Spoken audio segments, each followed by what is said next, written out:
प्यारे बच्चों, आज हम लोग आनुवांशिक कूट के बारे में पढ़ेंगे, जेनेटिक कोड के बारे में पढ़ेंगे। mRNA से पॉलीपेप्टाइड चेन का निर्माण होता है जिसको हम प्रोटीन कहते हैं, अर्थात mRNA से प्रोटीन का निर्माण होता है। और ये प्रोटीन के निर्माण में mRNA द्वारा विशेष प्रकार की सूचनाएं कोडित की जाती हैं, विशेष प्रकार के संकेत प्रयोग किए जाते हैं और उन्हीं संकेतों के आधार पर भिन्न भिन्न प्रकार की एमिनो एसिड का निर्माण होता रहता है, अर्थात प्रोटीन का निर्माण होता रहता है। तो यहाँ पर आनुवांशिक कोड क्या होता है और इसकी खोज कहाँ से हुई और किस प्रकार की क्या विशेषताएं होती हैं और कौन सा आनुवांशिक कोड किस प्रकार के प्रोटीन का संश्लेषण में भाग लेता है। तो सबसे पहले आनुवांशिक कोड क्या होते हैं।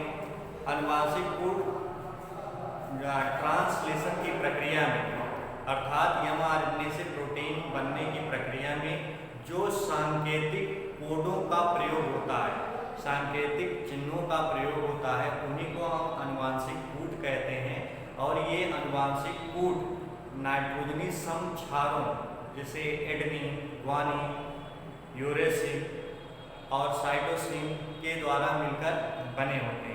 भिन्न भिन्न वैज्ञानिकों ने जब राइबोसोम का संश्लेषण प्रयोगशाला में करने लगे तो वहाँ से ही आरएनए का संश्लेषण करने लगे तो वहाँ से इन्होंने देखा कि जो आरएनए का संश्लेषण हो रहा है वो विशेष प्रकार के कोडानों के द्वारा हो रहा है। तो यहाँ पर कुछ वैज्ञानिक जैसे JH मैथाइल, यस कोकोआ, हॉले, खुराना, नेरेनबर्ग, ये 5 वैज्ञानिकों ने मिलकर इस पर अपने कार्य किए और उन्होंने आनुवांशिक कोड तथा कोडित करने वाले प्रोटीन के संबंधों के बारे में बताया।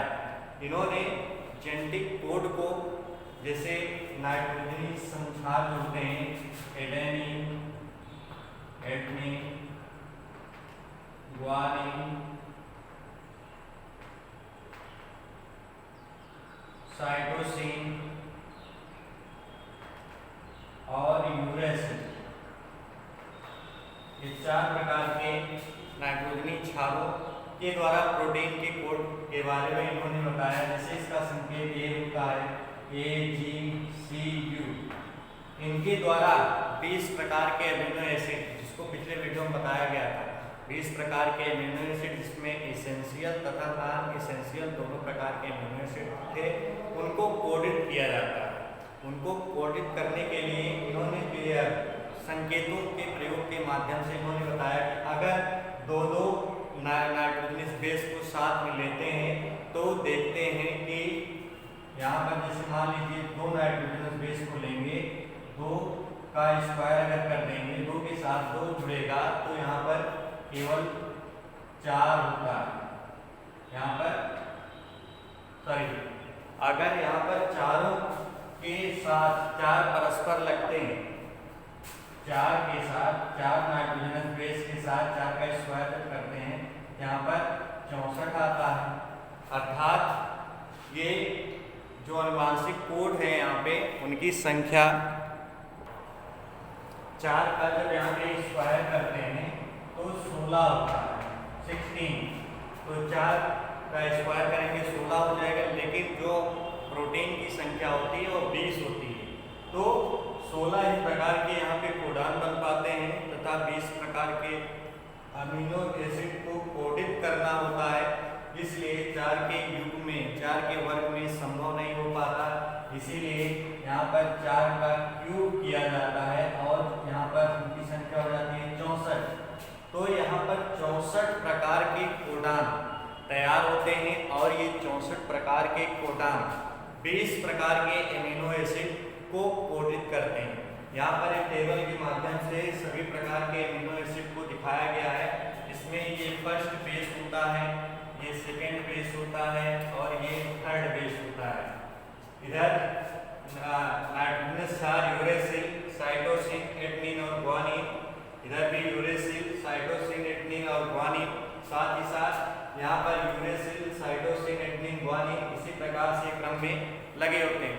इसके बाद जो हम टेबल को पूरा पूरा करते हैं। टेबल पूरा करने का तरीका होता है यहाँ से यू लेते हैं, यहाँ से यू लेते हैं और यहाँ से यू लेते हैं।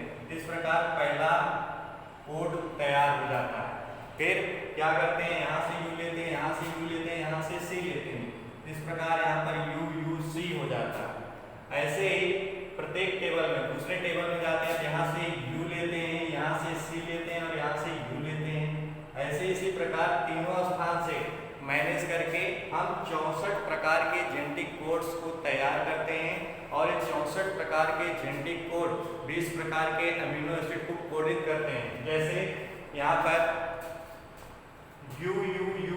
UUC फिनाइलिन नामक प्रोटीन एमिनो एसिड का संश्लेषण करेगा। UUA UUG ल्यूसीन नामक एमिनो एसिड का संश्लेषण करेगा। ऐसे UUC UUC sorry UUU UUC CUA CUG leucine का भी ये भी संश्लेषण करेगा एमिनो एसिड का। इसी प्रकार आइसोल्यूसीन, यहाँ पर जो मुख्य होता है AUG जिसे मिथायोनीन कहते हैं और मिथायोनीन ही प्रोटीन संश्लेषण की शुरुआत करता है। mRNA के द्वारा जेनेटिक कोड AUG मिथायोनीन शुरुआत करता है, इसीलिए इसे इनिशिएशन कोडान भी कहते हैं या स्टार्ट कोडान भी कहते हैं। इसके द्वारा यहाँ से प्रोटीन संश्लेषण की प्रक्रिया शुरू होती है।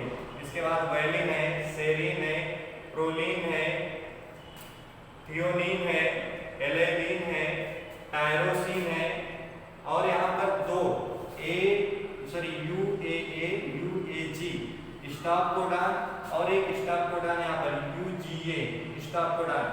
तीन यहाँ पर स्टॉप कोडान होते हैं और एक प्रारंभक कोडान होता है। इसके बाद स्टीन, glycine, asparagine, lysine, asparagine, glycine, glutamic acid, cysteine, tryptophan, arginine, serine, arginine, glycine. इस प्रकार से ये एमिनो एसिड का यहाँ पे संश्लेषण होता है। जो जेनेटिक कोड होते हैं, जेनेटिक कोड की सहायता से ये अमीनो एसिड का संश्लेषण शुरू होता है और ये आनुवंशिक कोड की कुछ विशेषताएं होती हैं। जैसे सबसे पहली विशेषता होती है कि ट्रिपलेट होते हैं, ये 3 के फॉर्म में होते हैं। जैसे यहाँ पर आप टेबल में देख रहे हैं, जितने भी कोड बने सब में 3 की संख्या है। चाहे यहाँ देखेंगे चाहे जहाँ पर बीच में देखेंगे, सबकी संख्या 3 है, अर्थात 3 युग्मों से मिलकर ट्रिपलेट का निर्माण होता है। पहली विशेषता होती है। दूसरा होता है नॉन ओवरलैपिंग। नॉन ओवरलैपिंग का मतलब अधिव्यापन नहीं होता, मतलब ये एक दूसरे से ये परस्पर मिलते नहीं। जितने भी होते हैं 64 के 64 प्रकार सब एक दूसरे से भिन्न होते हैं, अधिव्यापित होते हैं, ऊपर नॉन ओवरलैप होते हैं। अगला तीसरा विशेषता होती है कामा फ्री होते हैं। हिंदी में जो हम लगाते हैं अल्प विराम, उसकी आवश्यकता नहीं होती। जैसे आपको जेनेटिक कोड लिखना है, यहाँ पर AUG अगर AUG लिखना है जिसके बीच में कामा नहीं लगता है, अर्थात ये कामा रहित होता है, कामा फ्री होता है, अल्प विराम से नहीं लगता है। Code degenerated. कुछ कोड ऐसे होते हैं जो केवल एक ही प्रकार के एमिनो एसिड का संश्लेषण करते हैं, कुछ होते हैं एक से अधिक प्रकार के एमिनो एसिड का संश्लेषण करते हैं, अर्थात ये कोड डीजेनरेटेड होते हैं। अगला होता है genetic code is in order. Genetic code जो होते हैं एक निश्चित क्रम से होते हैं। जैसे कि यहाँ पर आप देख रहे हैं कि एक निश्चित क्रम से ही सब लगे हुए हैं, इन सब का एक निश्चित क्रम होता है, इसलिए इसे बोलते हैं जेनेटिक कोड इन ऑर्डर, एक क्रमबद्ध तरीके से होते हैं। अगला होता है genetic code contain start and stop codon. Genetic code stop और स्टार्ट कोडान मतलब इनिशिएशन और टर्मिनेशन कोडान को रखते हैं। जैसे ये AUG यहाँ पर होता है मिथायोनीन, ये शुरुआती कोडान होता है, ये कंपलसरी है क्योंकि यहीं से प्रक्रिया इसी की सहायता से शुरू होगी। और यहाँ पर तो UAA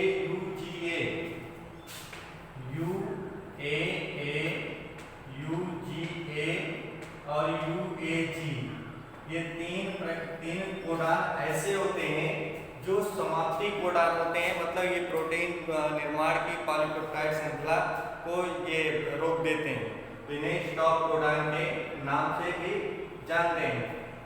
ये नियरली यूनिवर्सल वायरसों में जीवधारियों तथा कुछ जीवधारियों को अगर छोड़ दें, कुछ जीवधारियों को छोड़ दें, वायरस से लेकर बड़े जीव तक में प्रोटीन की जो निर्माण की प्रक्रिया होती है एक जैसी होती है, यूनिवर्सल होती है, सार्वत्रिक होती है, इसमें कोई परिवर्तन नहीं होता। तो ये अनुवांशिक कोड की विशेषताएं हो गई।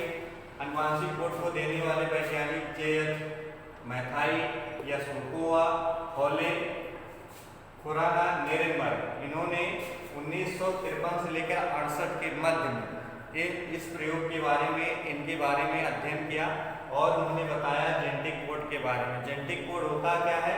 जेनेटिक कोड एक सांकेतिक चिन्ह होता है जो mRNA से प्रोटीन निर्माण के लिए सांकेतिक होता है या के लिए उत्तरदायी होता है, उसी को हम जेनेटिक कोड कहते हैं। और जेनेटिक कोड 64 प्रकार के होते हैं, क्योंकि ये नाइट्रोजन 4 प्रकार के, और जब इनका हम उपयोग करते हैं तो 64 इनकी संख्या हो जाती है।